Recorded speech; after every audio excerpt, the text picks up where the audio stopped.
उसकी निगाह उन महिलाओं पर लगती थी जो कम एज की हैं, जो देखने में सुंदर होती थी। मक्खनचुआ ने कैमरा लगा दिया था और वहीं ऐसे करके ऊपर जैसे पता लगता था कि अच्छा अब फला यह महिला नहा चुकी है, अब कौन जा रहा है। फिर मक्खनचुआ ऊपर पहुंचता था और वहीं लगा करके हल्का सा सुराग था वहीं मोबाइल का वो लगा देता था। लगाने के बाद फिर बनाता था वीडियो, आँख सेकता था। लगा कि कुछ प्रकाश आ रहा है, ऐसे कुछ आँख हुई, उसने देखा तो ये लगा कि कुछ ऊपर हो रहा है। अरे तो वो भी है, सुराग भी है। फिर वह चिल्लाते हुए बाहर आती है कपड़े लपेट करके। फिर ये मुकेश गोस्वामी पकड़ा गया था गढ़मुक्तेश्वर में भी, वह कैमरा लगाया हुआ था। ऐसे मक्खनचुआ कब रेप कर देंगे कुछ कहा नहीं जा सकता। रेप भी करेंगे, हत्या भी करेंगे। महिलाओं का नहाते हुए बनाता था वीडियो और उसे देखता था, अन्य लोगों को भी देता था। ऐसी जगह पर था कि वहाँ श्रद्धालु आते ही थे। उसकी निगाह उन महिलाओं पर लगती थी जो कम एज की हैं, जो देखने में सुंदर होती थी। वह देखता रहता था, स्नान करने के लिए बाथरूम में कब जाएंगी। वहीं ऊपर से जो टीन शेड लगा हुआ था वहीं मोबाइल का कैमरा ऐसे लगा देता था और लगाने के बाद पूरा वीडियो बनाता था।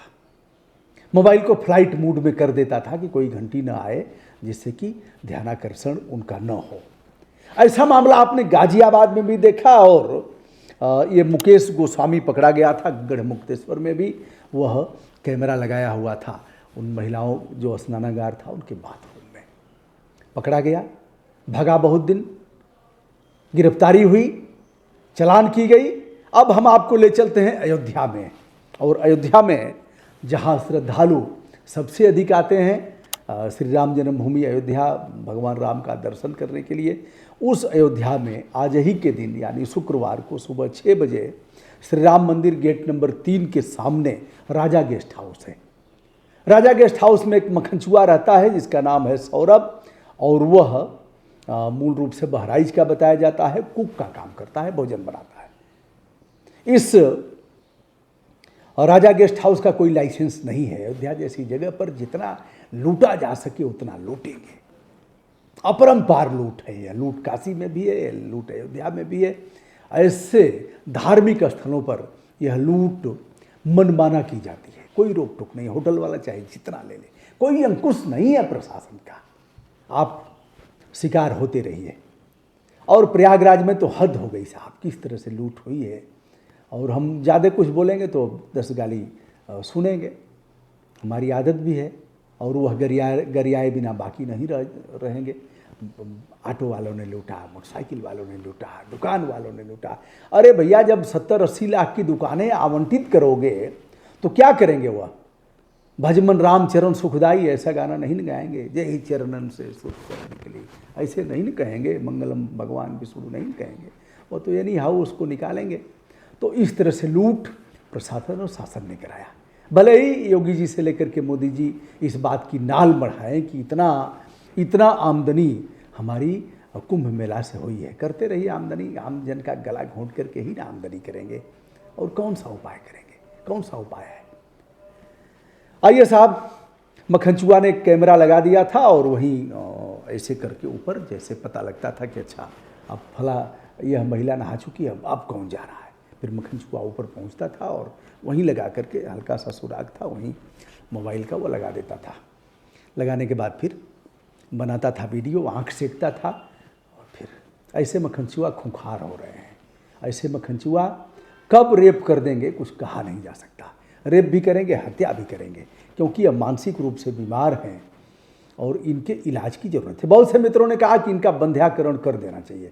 जिस तरह से पड़वा और पहले बछड़े को किया जाता था पटक करके, और उनका अंडकोश के पास ऐसे लगाई जाती थी, वो कोई मशीन नहीं थी, और ऐसे ही लगा करके और दबाते थे, तार से नस टूट जाती थी और वह बेचारे गए काम से। उसके बाद वो कुछ नहीं करते थे, मतलब उनका वह ख़त्म हो जाता था।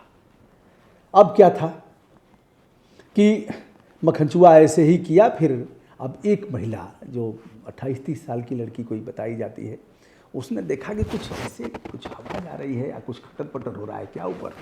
फिर लगा कि कुछ प्रकाश आ रहा है, ऐसे कुछ आग हुई, उसने देखा तो ये लगा कि कुछ ऊपर हो रहा है। अरे तो वो भी है, सुराग भी है।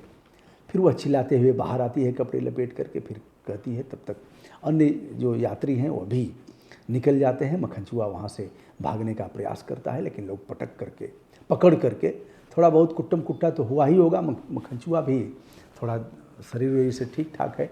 बहरहाल पुलिस को सूचना दी गई। यह है राम जन्मभूमि कोतवाली के अंतर्गत ही आता है। वहाँ के SHO हैं, यानी कोतवाल हैं, प्रभारी निरीक्षक हैं अभिमन्यु शुक्ला, वह पकड़ करके ले गए हैं।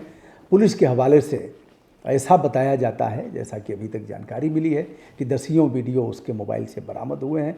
मक्खनचूहा का होगा क्या, कौन सी धाराएं लगेगी और क्या मक्खनचूहों का इलाज होगा, इस पर हम सबको चिंता करने की ज़रूरत है। ऐसे गांव-गांव में हैं, गली-गली में हैं, मक्खनचूहा पैदा हो रहे हैं। हमारे बुरे आचरण के वजह से ही रक्त बीज की तरह इनकी पैदाइश हो रही है। इनको रोकना, इनको समझाना बुझाना, इनको राष्ट्र की मूलधारा से ले आने का हमें यत्न करना है, क्योंकि यह देश हमारा है और हम देश के सबसे पहले यह शरीर राष्ट्र का है, राष्ट्र के लिए हमें करना है। केवल शासन प्रशासन के बल पर इस चीज़ को नहीं छोड़ा जा सकता। आइए हम और आप इस पर उन्हें समझाएं बुझाएं, मानसिक रूप से इनका इलाज करें। एक सज्जन ने कहा कि इनका एक ही रास्ता है कि शादी हो जाए। बिल्कुल सही कहा उन्होंने। शादी हो जाएगा तो कम से कम रिमोट उसके हाथ में तो रहेगा, लेकिन अब शादी करेगा कौन? 9 अब 10 डाउन है, दारू पिएंगे, सिगरेट पिएंगे, गुटखा खाएंगे। तो लड़की वाले अब शादी ऐसे जगह नहीं कर रहे हैं, खेत बाड़ी बेच करके करेंगे, लेकिन ऐसे लोगों के साथ शादी नहीं करेंगे। बहरहाल अभी भी समय है, राष्ट्र की मूलधारा में शामिल हो सकते हैं। जिन्होंने पढ़ाई लिखाई नहीं किया, अब से ही शुरू कर दें। और जो राजनीतिक दलों की, मैं दल की बात नहीं कर, राजनीतिक दलों की जो चौकीदारी और पहरेदारी कर रहे हैं, अपना ज़मीर गिरवी रख करके जो उनके लिए जय जयकार कर रहे हैं, उससे अलग हट करके मतदाता है, अच्छे लोगों को वोट देना है। जो भी अच्छे हों, किसी पार्टी को हों, अच्छे नेता को चुनना है। अब मक्खनचूहा को हम राष्ट्र की मूलधारा से कैसे जोड़ेंगे, यह विचारणीय है। दोस्तों, मैं हूं ब्रजभूषण दुबे। संपूर्ण विनम्रता के साथ हमारा सादर प्रणाम।